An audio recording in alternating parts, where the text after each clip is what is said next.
Alright guys, welcome back to another episode of A to Z of Python. Today we're going to be talking about pickle and pickling, unpickling, and writing pickled binary streams to a file, and finally writing to a database. We'll give actual examples of all of that.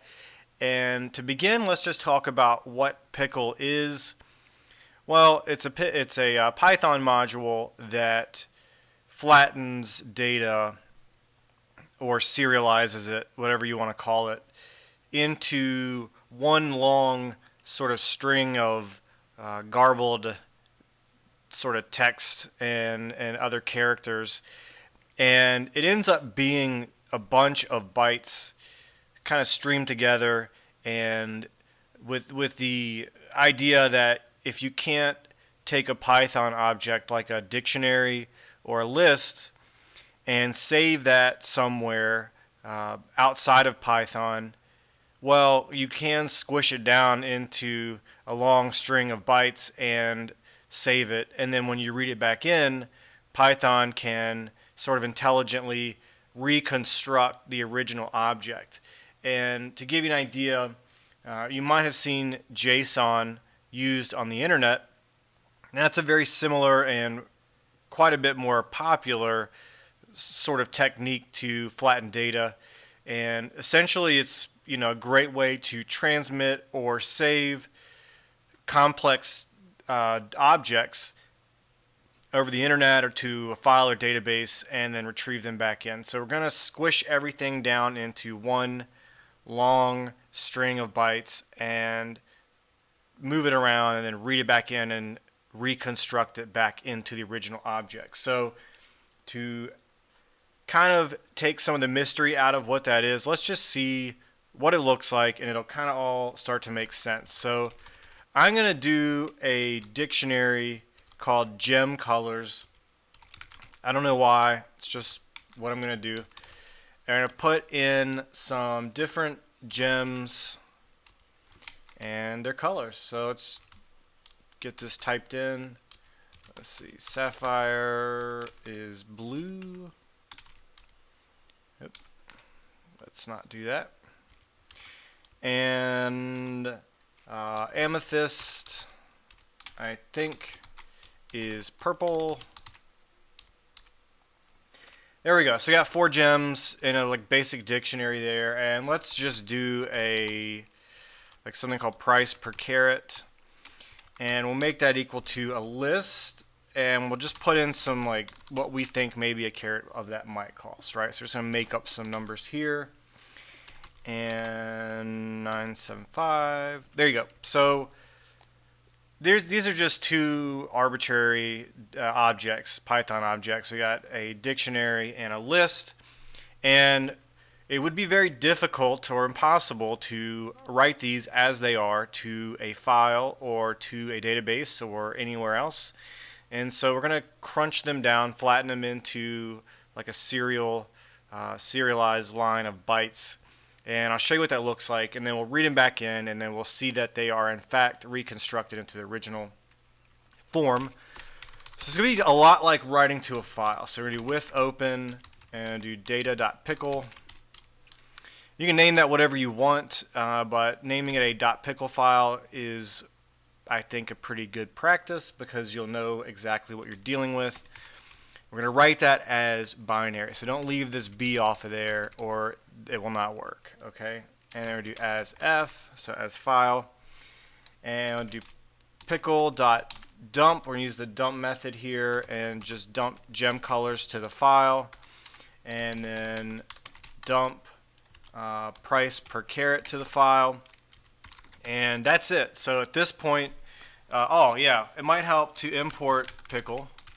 Okay, that's not in the basic Python there. So there you go. So that's enough code to actually crunch this down and spit it into a file. So if we run this and then we view the pickle data.pickle, there you go. So that is what it looks like, and of course it looks like a bunch of garbled up just mess pretty much But it's in a format that Python can understand, and it'll be able to read that back in and reconstruct the original objects, and that's the whole point of this. So to demonstrate that, we'll just open it back up and we'll load it in. So we'll do data.pickle, and we're going to do RB this time to read it in as binary, and we'll do gem colors equals pickle.load f, and price per caret equals pickle.load f, and believe it or not, that's good enough. So then we'll just print gem colors, and we'll print price per caret just to show you that down here it's actually done what we thought it would do. And there you go. So it's squished them into that like long chain of garbage looking stuff, and then it's brought them back out and reconstructed them so that they look just like they do up here. And that's exactly what we're trying to do. So that's it in a nutshell. That's how pickling works. And with pickle, there's dump, there's also dumps, and there's load, and there's also loads. Okay, so you see both methods there, and which one you use will depend on where the information is destined to go. And if it's going to go into a file, you use dump. If it's going to go into a database, something like that, you can use dumps. And you can look at the documentation to get a greater understanding of when to use which one, but this basic guideline is dump into a file and dumps everywhere else pretty much. But you know, if one doesn't work, try the other or whatever. Read the docs if you want. I would recommend that approach. And that's that. So now that we've figured out what pickling is and how to do it, let's look at a practical example of when you may actually use this in the real world. And that's going to be writing data to a database. Now we talk about like Postgres or MySQL or whatever it is. They don't have a type of column for Python objects. So they don't natively store Python dictionaries or Python lists. And so, you know, you got to find a way to convert the data over and save it in. Now, generally, you just save each individual item or something like that, and you could read them back in and reconstruct them that way. But if it's a big list, that's kind of a pain. So being able to store the whole list as it is, or the whole dictionary as it is actually pretty cool. So you see a lot of people saying you can do that, but you don't see a lot of people showing you how to do it on a YouTube video. So for those of you who are here because you don't know how to do that and you know that you need to, well, here you go. So I'm going to start by firing up pgadmin3, which is Postgres sort of management interface, and I'm going to go to my Postgres database, log in, and I'm going to create a new database. So right click and hit new database, and we'll name this Pickle. Okay, sample database called Pickle, and I'll just use the default owner of Postgres, and there you go. So there's our database. Go into the schema. That's where all of our settings and our table layout and our columns and all that good stuff exist. And wow, that's crazy. I'm in the wrong one. There we go. I'm like, how did it already have stuff in there? Okay, there we go. So the table should be empty. So to create a table, which is like the container for all of our data that we'll be writing to this database, I'm going to name this gems. You know, name it whatever you want. Just remember what you name it, because we will be using that later on. And then I'm going to do a new column. I'm going to create a column for the primary key, which will be a serial column. If you've used databases at all, you'll understand what I'm doing. If you haven't, essentially every time you write a row of data to your database, it's good to give it a unique numerical identifier, and that will allow you to fetch say rows 20 through 30, or the last 100 rows, and it makes the SQL server able to spit it out at you based on the numerical index. and it'll go, first time you write it, it'll name it 1 and 2 and 3 and so on and so forth. So that's not going to be something that we write to the database. It's going to automatically assign it an increment by 1 for each row that we add. So now we'll actually I'm going to use colors, and this is where the magic happens. We're going to choose byte A. Okay, that's the data type that will preserve our pickled format and allow us to transfer to and from the database. And so we'll do that one, and then we'll also do a new column for price, and that'll be byte A as well. And that's probably what you're here to figure out if you're watching this for the database portion, is what data type do you use? Well, after a little trial and error, byte A is the one that you use, so that's it. So there you go. So that's our database. It's constructed. It's got everything that we need, and we can go in to our Python program and start writing the code to actually connect to and persist or write the information to our database. So I'm going to go ahead and get rid of the file part, and I'm going to do a function called write data. I'm going to pass it color and price, and that's going to be these two guys right here. So that'll be able to be used within the function, and I'm going to paste in what is essentially like some stock code from the PsychoPG2 documentation on how to connect to a Postgres database with Python. So if you haven't used PsychoPG2 or you've never heard of it, I would recommend that you watch the video series that I've done on creating a Django web app, because I think in the first or second video I cover installing this for Windows. It's easy to do under Linux, but for Windows it's a bit of a workaround. And then what it is used for and why you need it. So to make that function, we'll have to actually import that in. And I'm going to import my password that I have in a pw.py file, so you guys don't get my password for my database. I don't want to get hacked for my sweet pickling database. No one wants that.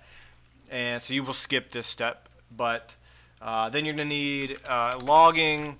You don't need that, but I use it down here to log any exceptions that I might get. So if you have a long-running app that writes a lot of stuff to the database, logging it is a good way to come back later on and see what's been going on while you're not there. So we're also going to need to import extras, and we're going to need datetime.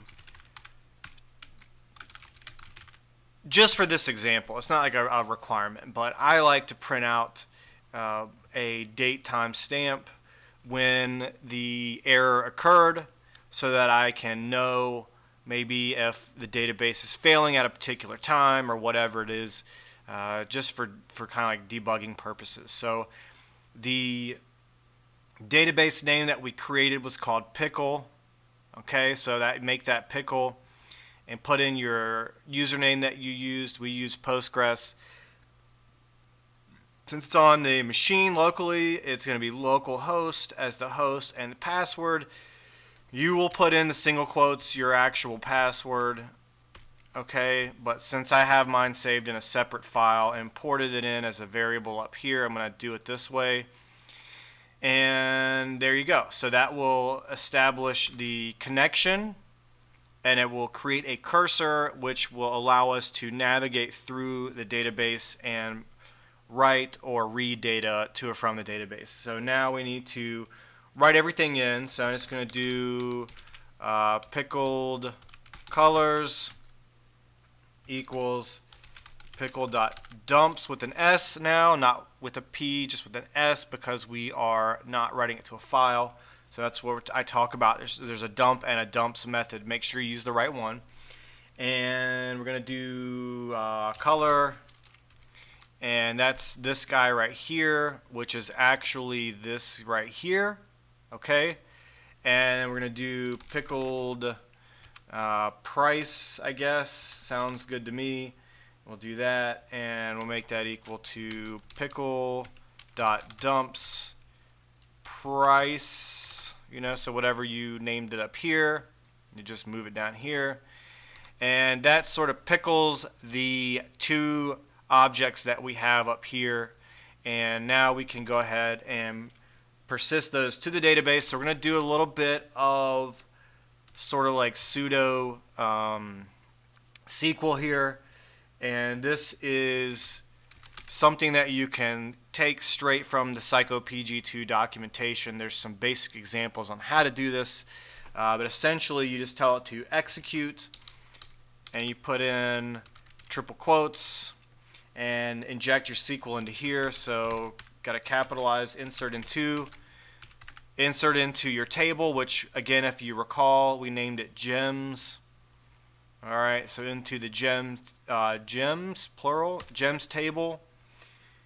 You're going to insert into the columns colors and price. Okay, so see those two columns. We're going to insert into gems colors and price the values of, and we're going to do our little stringy things here. There you go. There's like a Python type thing here, and a semicolon. And outside of that, after a comma, we're going to insert pickled colors and pickled price. Okay, so hopefully this makes sense to you.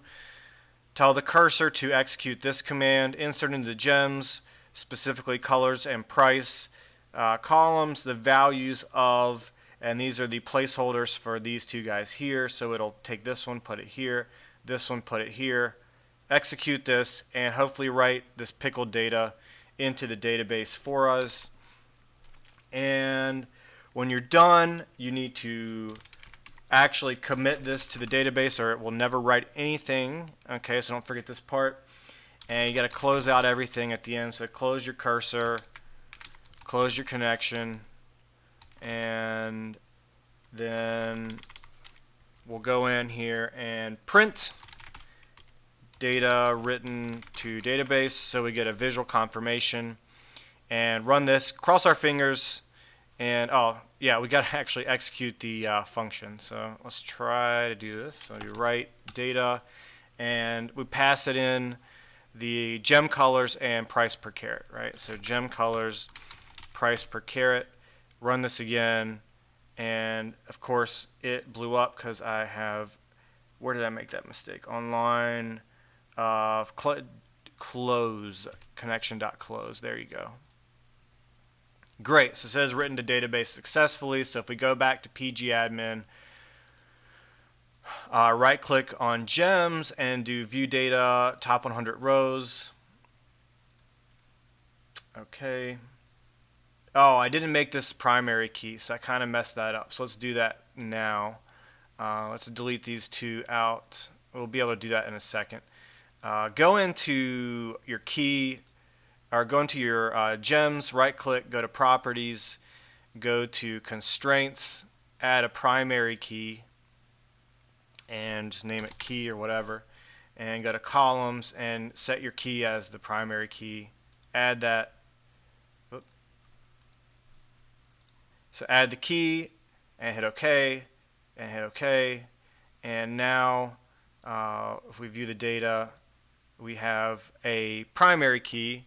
So this will increment by 1 every time we write data to it automatically. So we just wrote colors and price, the byte stream, but the SQL will actually automatically add a primary key. So if you want to reference this data later, you can literally reference it by the primary key and just go right to that row. Okay, so we see that we're getting binary data written in. We can't view it, but I have a good feeling that it's just the same stuff that is in here. So this kind of junk here is getting written one variable at a time into the database. So now that we have demonstrated that our data is being successfully written into the database, Let's read it back in and see if we can print it out as a dictionary and as a list to see if we can unpickle it. So I'm going to do def read data, and I'm going to do pretty much the same thing. So again, this isn't like the world's greatest approach here. It's kind of sloppy, but redo this part, and you'd obviously want to create a connection function that you can call to not have to reuse that code, but who cares right now. So we're going to do cur.execute, and we'll do select star from gems to read in our gems database here, and do pickled data equals cur.fetch 1. And this is a method from the psychopg2 wrapper that will fetch the first row in the database, and that way we can just get one row and see if it works. So what will happen is it will store both columns worth of data into this pickled data variable, and we can treat it like we did earlier when we wrote to the file and then read it back in, and we can go one at a time and unpickle our variables. So we'll do colors equals pickle.loads with an S, and do pickled data 1. Okay, so the reason we're doing this is pickled data is actually a list with 3 items. It's got our primary key, our colors, and our price. So if we go back here and we look at the data, it's got, this is index 0 of the list, index 1, and index 2. So if we tried to unpickle the index 0, which is the primary key, we would get a big red error, and it would tell us that you can't unpickle an integer. You're looking for a byte stream instead. So we skip unpickling this altogether, and we just do this one and this one. So that looks like pickled data 1, and you can probably guess prices equals pickle.loads pickled data 2, which is the third item in the database, third column. And we'll just print out colors, and we'll print out prices, and there you go. So let's not run this write function again because we don't need to. And we'll just go down here and we'll run the function. So just do read data and run this. And there you go. So it actually was able to read the data from the database, read the byte stream, and reconstruct it back into a Python object. So when everybody tells you that you can write to a database, well, here you go. It's just a proof that it can work. There are some pickling methods built into psychopg2, which are pretty neat, but this is just sort of the manual way to do it, and it's very easy and very fast. So there are some issues with safety issues with using pickling, specifically if you are reading pickled data from an untrusted source.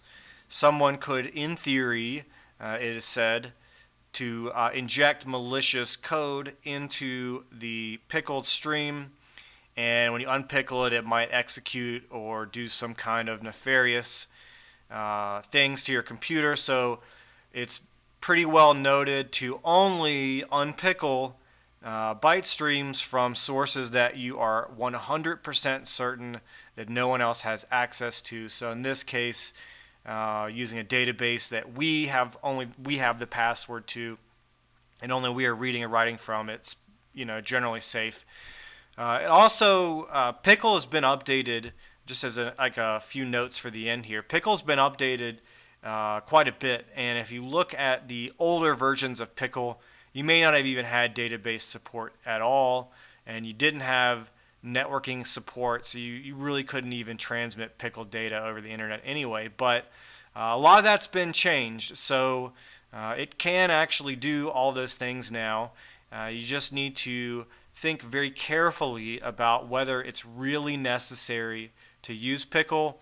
But I'm guessing if you found this through a search for Python Pickle, you probably do need to use it. And these are two of the most helpful, I think, and most common use cases. It is also used to distribute data to multiple machines. So if you're doing like a distributed computing, maybe like a very large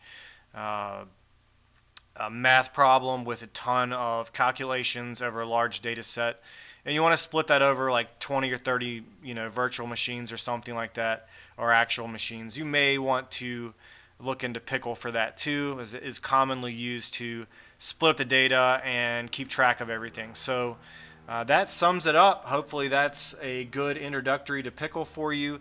And if you have any questions, leave a comment. If you enjoyed this video, please subscribe, and feel free to share the videos.